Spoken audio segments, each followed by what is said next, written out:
계시록 7장 9절과 12절 말씀은요, 이거를 가리켜서 말하기를 비전이라고 말합니다. 비전, 더 비전.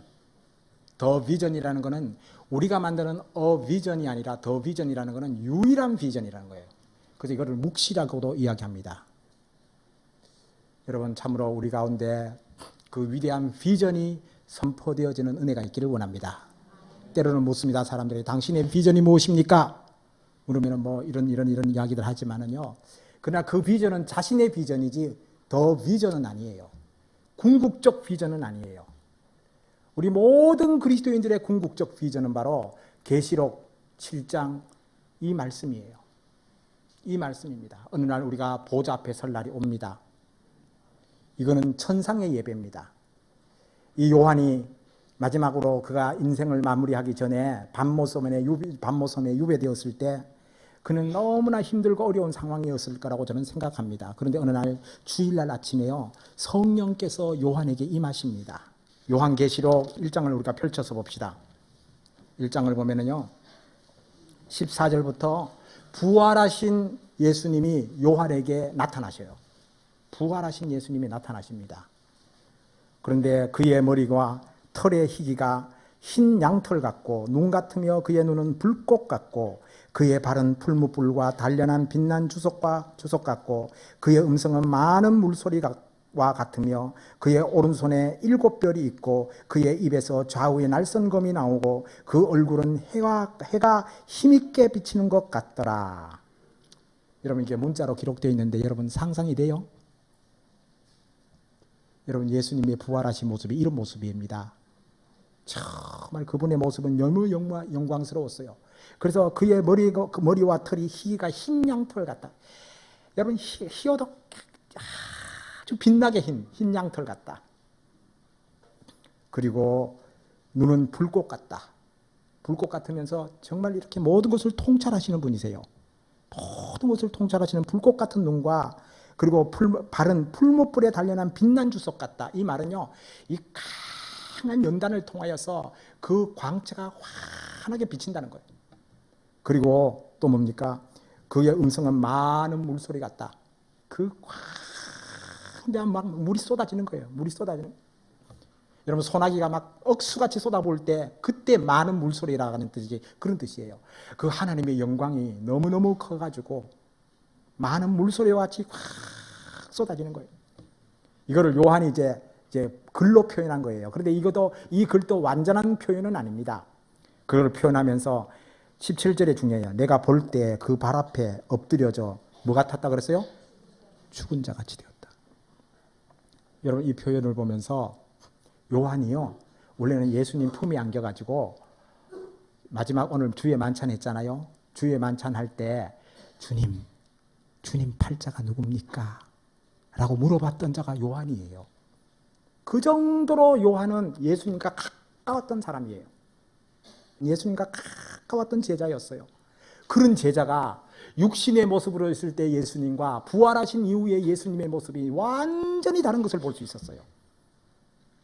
우리 아까 불렀던 빛나고 높은 보좌와 그 위에 앉으신 주님의 영광을 본 거예요. 우리도 예수님 앞에 그렇게 죽은 것 같이 꼬꾸라지는 역사가 있기를 바랍니다. 내가 죽어야지 이게 아니에요. 죽은 것 같이 꼬꾸라질 수밖에 없어요. 그 주님의 영광을 보면은 아무도 그 앞에 살 자가 없습니다. 죽은 것 같이 다 꼬꾸라졌습니다. 그럴 때요, 놀라운 사실은 그 됨에 그가 오른손을 내게 얹고, 그 부활하신 예수님이 오른손을 얹어주시는 거예요. 얹고 이르시되 두려워하지 말라. 나는 처음이요 마지막이다. 나는 처음이요 마지막이다. 요한이 이것을 몰랐겠어요? 알았잖아요. 이미 하나님이 태초에 계셨던 분이라는, 예수님이 태초부터 계셨던 분이라는 것을 알았어요. 그러나 그것은 지식적으로 아는 것이었고 이제는 체험적으로 알아야 돼요. 오늘 이 시간에 주님의 부활의 손이 여러분을 터치하시기를 원합니다. 그래서 두려워하지 말아라. 나는 처음이요 마지막이다. 알파와 오메가가 되네. 그분은 창조주가 되시고 심판주가 되신다는 거예요. 이거를 딱 가르치면서 곧 살아있는 자라. 내가 전에 죽었었노라. 내가 전에는 죽었지만은 볼지어다 이제 세세토록 살아있다. 부활했다는 거예요. 부활해서 사망과 음부의 열쇠를 갖고 계시는 분이 바로 예수님인 것을 이야기하고 계십니다. 여러분 그 예수님을 만나셨습니까? 그러므로 이제 내가 이야기하는데 내가 본 것과 지금 있는 것 일과 장차될 일을 기록해라. 요한계시록을 기록해라는 겁니다. 기록하는데 내가 본 것은 내 일곱 손의 일곱 별과 이 별의 비밀과 또 일곱 금촛대라. 일곱 별은 일곱 교회의 사자요 일곱 금촛대는 일곱 교회니라. 그러니까 요한계시록의 초점은요 일곱 교회를 향한 하나님의 메시지라는 거예요. 그 일곱 교회는 그 당시에 있었던 터키 반도에 있던 그 교회뿐만 아니라 오가는 모든 세대에 대한 교회들에 대한 메시지입니다. 정말 요한계시록은요 그 당시에 고난받는 그리스도인들에게 큰 위로가 되는 책이었습니다. 그 당시에 어떻게 예배드렸습니까? 로마에 있는 그리스도인들은요 카타콤에서 예배를 드립니다. 이 카타콤에서 정말 음습한 지하에서 횃불을 들고 그들은 예배를 드립니다. 그때는 이미 사도들이 다 순교하고 돌아가셨어요. 요한밖에 뿐일 때입니다. 그때는 도메티안 황제의 그 강한 핍박 가운데서 그들은 예수 그리스도를 믿는 믿음으로 말미암아 정말 고난의 행진을 하고 있을 때 우리 주님께서는요 그 성도들을 위로하기 위해서 계시록을 쓰셨습니다. 인내하고 기다려라. 알파와 오메가가 되신 전능자가 세상을 통치하신다. 두려워하지 말아라. 내가 일곱 별을 붙잡고 있고 일곱 금촛대 사이에 내가 다니면서 모든 교회의 주권을 내가 쥐고 있다라고 주님이 말씀해 주셨습니다. 그걸 말씀하면서 이제 2장과 3장은 일곱 교회에 대한 정확한 심판을 하셔요. 주님이 일곱 교회의 상황을 잘 설명하고 나서 그 다음에는요 이 카메라를 어디로 딱 돌리냐면 천상으로 확 돌려버려요. 천상으로. 여러분 요한계시록을 왜 어려우냐면 사람들은 항상 일직선상에서 보기 때문에 어려워요. 요한계시록은요 연속극 본다고 생각하면 돼요. 연속극 보다가 어떤 데는 이 집 쫙 비치다가 어떤 데 그 시간에 또 다른 집 비쳐요 안 비쳐요? 연속을 안 보셨어. 그냥 이렇게 갔다 왔다 하는 거예요. 카메라가 갔다 왔다 하면서 이게 바로 지상의 문제를 보였다가 천상의 문제를 보여요. 그러니까 이게 연결점이 없는 거예요. 이제 그것을 딱 깨달으면은요, 계시록이 바로 이것이구나. 계시록은 심플한 책이에요. 지상의 사건과 천상의 사건을 같이 비췄다 이렇게 하면서 하나님의 위대한 미래에 대한 묵시를 우리에게 가르쳐주고 있는 것입니다. 여러분 그래서 4장을 한번 봅시다. 4장 1절을 보면은요, 우리도 함께 읽어봅시다. 시작. 이 일 후에 내가 보니 하늘에 열린 문이 있는데 내가 들은 바 처음에 내게 말하던 나팔 소리 같은 그 음성이 이르되 이리로 올라오라. 이후에 나 땅이 일어날 일들을 내가 내게 보이리라. 참 주님이요 요한에게 이리로 올라와라 그래요. 이리로 올라오라. 그래서 요한을 데리고 가더니요 저 천상에서 이루어지는 영광스러운 장면을 보여줍니다. 근데 그 장면에 초점이 뭔지 아세요? 뭐 일곱 인을 떼고 일곱 나팔을 불고 일곱 대접을 붓는가 이게 초점이 아니에요. 천상의 초점은 예배입니다. 예배예요. 그 예배를 오늘 우리가 이 본문에서 우리에게 보여주는 것입니다. 그러면 오늘날 우리가 드리는 예배, 성찬식, 침례식, 이 모든 선교, 이 모든 것이요 무엇을 위해서 존재하는지 아세요? 천상의 예배를 위해서 존재하는 겁니다. 지금 우리가 가는 길은요 그 천상의 예배를 향하여 가는 것입니다. 그래서 저 멀리 보는 나의 시온성, 이 찬양도 있었잖아요 옛날에. 저 멀리 보는 나의 시온성을 향하여 지금도 믿음으로 행진한다는 사실을 잊지 않는 우리가 되기를 원합니다. 그러면 우리가 드리는 오늘 이 예배는 어떤 것인가? 그 영원한 천상의 완전한 예배를 우리가 맛보는 것입니다. 이 세상에 우리가 완전한 예배를 보지 못해요. 우리 인간의 한계성 때문에, 우리 인간의 연약함 때문에 그 예배를 완전히 보지 못해요. 그런데 어느 날 우리가 그 영광스러운 예배를 보게 될 날이 올 것입니다. 저는 제가 이 요한계시록을 연구하고요, 이 요한계시록을 강론하다가 어느 날 성령께서 강하게 임했던 적이 있습니다. 30대 중반이었습니다. 그러면서 주님이요 내 마음속에 뭐르냐, 이게 바로 묵시가 무엇인가를 깨닫게 만들었고 그때요 세계 선교가 무엇인가를 알게 만드셨어요. 여러분 세계 선교는요 계시록 7장 9절부터 12절 말씀에 근거하는 것입니다. 7장 9절 말씀을 보면요, 이 일 후에 내가 보니 각 나라와 족속과 백성과 방언에서 아무도 능히 셀 수 없는 큰 무리가 나와 흰 옷을 입고 손에 종려가지를 들고 보좌 앞과 어린 양 앞에 서서, 자, 이게 마지막 궁극적 예배의 모습입니다. 여기서 뭐가 나와요? 이 울루에 내가 보니 각 나라와 족속과 백성과 방언, 이 말은요 민족들을 잘 세분하는 겁니다. 각 나라라는 것은 통치를 말해요. 통치, 주권을 말하는 거예요. 주권이 미치는 곳을 말할 때가 나라라고 말했습니다. 그리고 나라와 족속이라는 것은 한 민족, 한 부족을 말합니다. 부족, 족속과 백성이 있어요. 백성은 또 한 주권에 의해서 다스림 받고 있는 사람들을 백성이라고 말합니다. 그리고 방언이라는 거는요, 각 족속이라도요 방언이 다를 수 있어요. 그러니까 언어별로 다르고 민족별로 다르고 또 백성과 방언이 달라요. 백성과 나라가 달라요. 이런 것들을 다 주님이 상세하게 말한 거는요, 모든 사람들을 다 품는다는 뜻이에요. 우리 하나님은 모든 민족과 족속을 품으시는 분이십니다. 여러분, 하나님의 마음이 뭔가? 이렇게 어떤 사람이 묻더라고요. 그럴 때 저는 이렇게 말합니다. 하나님의 마음은 모든 민족과 족속이다. 모든 민족과 족속과 백성과 방언에게 하나님의 마음이 미친 겁니다. 그래서 요한복음 3장 16절 우리 다 함께 한번 암송해 봅시다. 시작. 하나님이 세상을 이처럼 사랑하사 독생자를 주셨으니 이는 저를 믿는 자마다 멸망치 않고 영생을 얻게 하려 하심이라. 하나님이 세상을 뭐라고요? 세상을 이처럼 사랑했어요. 옛날에 저는 구원받을 때요, 하나님이 도연이를 이처럼 사랑하사 이렇게 불렀어요. 근데 가만히 보니까 하나님 앞에 되게 죄송해. 하나님 뭐 도연이만 사랑하나? 다 사랑하는데? 누구를 사랑해요? 세상을 사랑하네. 세상을. 이거는 하나님의 사랑은 세상에 포함되어 있는 거예요.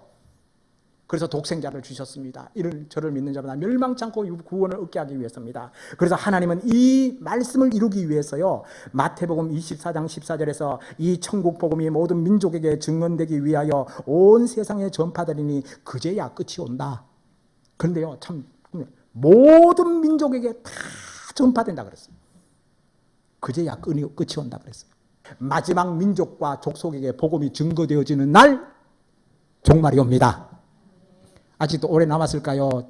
짧게 남았을까요? 오래 남았다면 굉장히 오래 남았고요, 짧게 남았다면 금방입니다. 여러분, 언제 주님이 오실지 몰라요. 언제 마지막 민족과 족속이 주께로 돌아왔다라고 주님이 결정하실 수 있어요. 결정하는 그 순간 주님이 하나님 보좌 우편에 서서 이 땅에 오시는 날입니다. 우리가 그날까지 예수 그리스도의 복음을 증거하는 우리가 되기를 원합니다. 이런 선교는요, 시사 선택이 아니라 하나님의 궁극적 비전이에요. 궁극적 비전이에요. 이 선교를 하는 목적은요, 예배입니다. 예배. 선교가 목적이 아니에요. 예배가 목적이에요.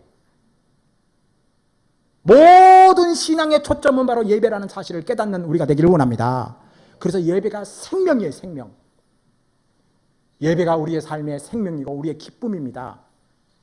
근데 그 예배하심이요, 천상의 예배가 다 펼쳐지는 장면을 보는 겁니다. 요한이, 아마 나는 이 순간 요한이 가장 기뻤을 거라고 저는 생각해요.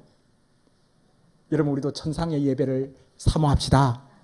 그 천상의 예배에 들어오기 위해서는요, 뭐를 입어야 되느냐면 흰옷을 입어야 돼요. 흰옷. 여러분, 예수 그리스도의 흰옷을 입으셨습니까? 흰옷을 입어야 된다 그러니까 우리 백이민족은 다 천국 가겠구나? 아니에요. 우리가 말하는 이 백이민족의 흰색이 아니라, 이 흰색이라는 것은 예수 그리스도의 보혈로 말미암아 죄 씻음을 받은 자들, 우리의 죄가 주홍빛 같을지라도 눈과 같이 희어진 자들, 이런 자들을 바로 흰옷을 입은 자들이라고 말합니다. 여러분, 예수의 피로 씻기움을 받았습니까? 예수의 피로 여러분이 이 심령이 눈과 같이 희어졌다라고 믿으십니까? 주님이 우리에게 말합니다. 주홍빛 같은 우리 죄를 눈과 같이 희게 하겠다고 말씀하셨어요. 아까 우리가 주의 만찬을 할 때 주의 만찬의 의미는 뭐냐면 우리 주님이 우리의 죄를 씻어 주심에 대한 감사함으로 하는 거예요. 이 주의 만찬을 통해서 주님 내 죄를 씻어 주십시오, 이게 아니에요. 이미 씻어 주셨는데 우리는 아직도 그 주의 만찬을 잊어버리니까 주님이 이것을 remember, 기억하라, 기념하라, 이렇게 말씀하시는 거예요. 여러분, 흰옷 입는 성도들이 되시길 바랍니다. 근데 흰옷을 입으면 내가 더러운 옷은 벗어버려야죠. 내 과거의 더러운 옷은 벗어버리고 이제 예수 그리스도로 말미암아 깨끗한 옷을 입어야 되는데, 예수 그리스도로 말미암아 깨끗한 옷을 입는다는 것은 주님의 보혈로 깨끗하게 씻어진 바 되는 것입니다. 그리고 흰 옷을 입은 자들이 종려나무 가지를 들고 그 정말 예배를 하나님 보좌 앞에 선다 그랬잖아요. 예수님이 종려주일날 예루살렘 성에 입성하실 때 군중들이 어떻게 했어요? 종려나무 가지를 들고 호산나 다윗의 자손이여 찬송하리로다 그러면서 그 예수님을 막 입성했어요. 이건 승리의 예수님을 받아들이는 거예요. 그런데 예수님이 승리 안 하고 십자가를 못 박혀 돌아가시니까 다 도망가 버린 거예요. 그런데 여러분, 이것이요, 완전한 승리는요, 부활로 승리하신 것을 믿으십니까?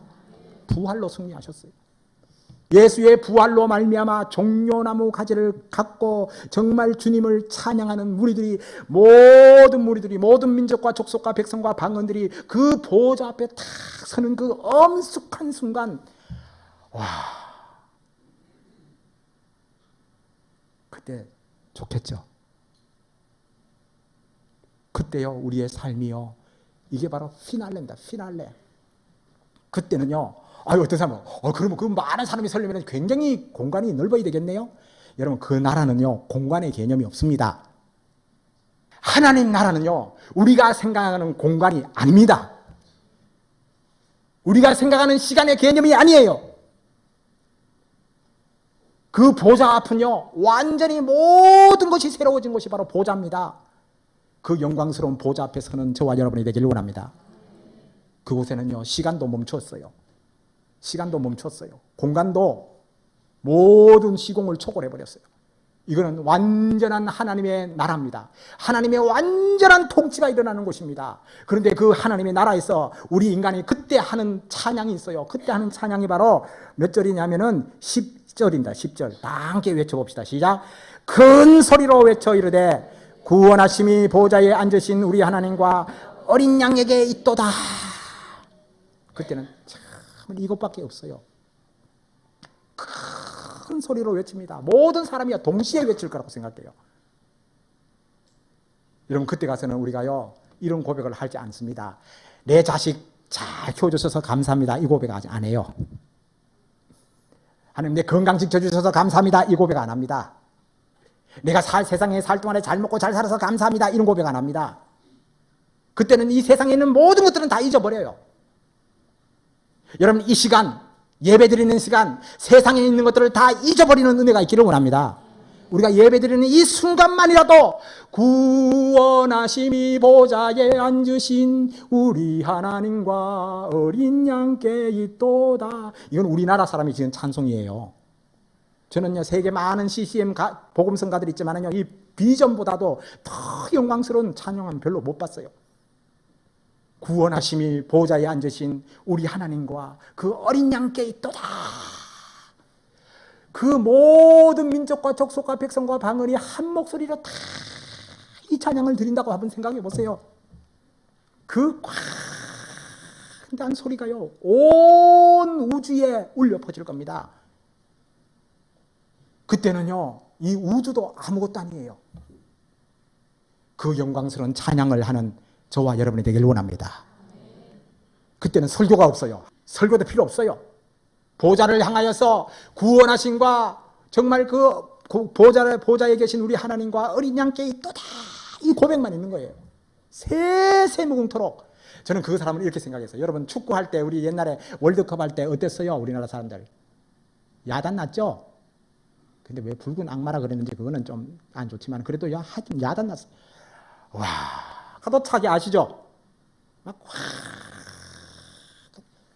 여러분, 그 골 한 골 놓고도요, 완전히 국민 전체가요, 환호성에 빠지잖아, 환호성에.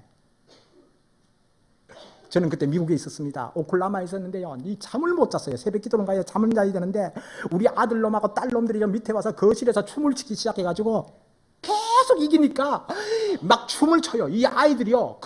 그러니까 이게 우리 한민족이요, 그 시간대 전 세계에서 춤을 춘 거야. 우리가 축구 좀 보고 이겼다고.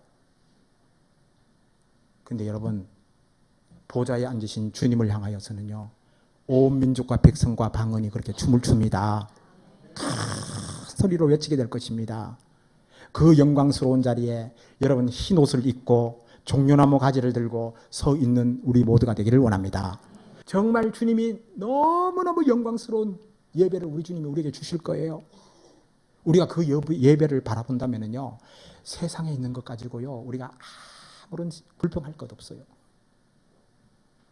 계시록을 받고 있는 로마 성도들요, 그들은 정말 힘들고 어려웠지만 이 영광스러운 하나님의 비전을 보면서 그들은 참고 견뎠습니다. 지금까지도 그 영광스러운 비전이 우리를 끌어가고 있다는 사실을 믿는 우리 모두가 되기를 원합니다. 보좌에 앉으신 우리 하나님과 어린 양께 또 다 그 찬양을 하고 나니까 11절 봅시다. 또 그 다음에는 모든 천사가 보좌와 장로들과 내 생물의 주위에 서 있다가 보좌 앞에 엎드려 얼굴을 대고 하나님께 경배합니다. 이 예배는요, 그냥 턱 그들이 서 있다가 완전히 엎드립니다. 엎드려서 누구께 경배해요? 하나님께 경배하는 거예요. 얼마나 이 순간이 장엄한지 아세요? 계시록 7장 9절부터 12절 말씀을 보면은 영광스러운 예배가 천국에서 이루어질 것입니다. 누구를 향하여? 보좌를 향하여, 어린 양을 향하여 그 영광스러운 예배가 이루어집니다. 보좌, 거기는 하나님이 계시잖아요. 하나님의 영광을 누가 볼 수 있겠습니까? 아무도 볼 수 없어요. 하나님의 영광을 보는 자는요 죽습니다. 그런데 천국에서는 그 영광을 보게 될 것입니다. 근데 어린 양이라 그랬어요. 예수님을 위해 부활하신 그 영광스러운 양을 어린 양이라 그랬을까? 나는 예수님이 부활하셨음에도 불구하고 끝까지 겸손하셨다고 저는 믿습니다. 예수님은 겸손 그 자체셨어요. 그러니까 자기를 표현할 때 어린 양 같은 표현을 보여준 거예요. 어린 양, 우리를 위해서 피 흘려주신 어린 양을 찬양합시다. 그러니까 24장로들과 모든 짐승들은요 여호와께 경배하면서 12절 우리 다 함께 읽어봅시다. 시작. 이르되 아멘, 찬송과 영광과 지혜와 감사와 존귀와 권능과 힘이 우리 하나님께 세세토록 있을지어다. 아멘 하더라. 여러분, 우리가 이때는 아멘 2번을 하는 겁니다. 아멘 2번. 아멘. 이 아멘은 억지로 시키는 아멘이 아니라 그 속에서 그냥 확 터져 나오는 거예요. 한라산같이 터져 나오는 겁니다. 그런데 이 말하기를 찬송과 영광과 지혜와 감사와 존귀와 권능과 힘이 우리 하나님께 세세토록 있을지어다. 믿으십니까? 이거는요, 있을지어다라는 말은 송축하는 거예요. 송축. 여러분, 송축하라 내 영혼아 그러잖아요. 우리 하나님께로부터 모든 것이 왔기 때문에요, 하나님께로 다 돌려드린 거예요. 이때 24장로들은 금면류관을 벗어서 주님의 보좌 앞으로 던집니다. 이때 모든 사람들의 삶이요 우리 주님께 귀속되는 겁니다. 여러분, 그때 우리의 인생에 최고의 행복이 온다는 사실을 믿고 바라보는 저와 여러분이 되기를 원합니다. 그날 때문에 저도 여기서 목회하는 거예요. 그날 때문에 여러분들도 예수님 믿는 겁니다. 그날 때문에 여러분이 침례받은 것이고, 그날 때문에 우리가 성찬에 참여하는 것이고, 그날 때문에 우리가 선교를 하는 것입니다. 우리의 궁극적 비전이요 어디에 맞춰 있느냐에 따라서 우리의 삶의 스타일이 달라집니다. 여러분, 주님의 보좌에 맞춰 있는 여러분이 되시기를 주의 이름으로 축원합니다. 그러면 우리는 할 말이 하나도 없어요. 우리 인간의 말은 필요가 없어요. 그때는 우리 인간의 언어도 필요 없어요. 오직 주님이 주시는 그 영광스러움만이 세세무궁토록 주님께 올려질 것입니다. 여러분, 그때는요, 여러분 그때는 시간의 개념이었기 때문에 가장 좋은 시간에서요, 가장 깊은 시간에서 영원히 지속될 줄 믿으십니까? 이건 에덴 동산보다 더 영광스러운 곳입니다. 여러분, 에덴 동산을 사모하지 마시고 이제는 에덴 동산은 갔어요. 새 하늘과 새 땅을 바라보는 저와 여러분이 되기를 바랍니다.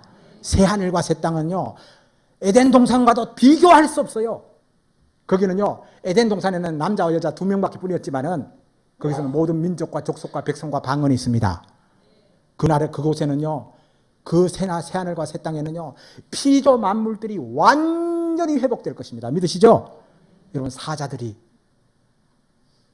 호랑이도, 모든 피조 만물. 그러니까 여러분, 천국이 아무리 좋더라도 내가 이 땅에 있는 사명을 감당해야 되기 때문에 이 땅에 있는 거예요. 여러분, 그렇게 믿으세요? 주의 사명을 감당하는 귀한 자녀들이 되기를 바랍니다. 기도드리겠습니다.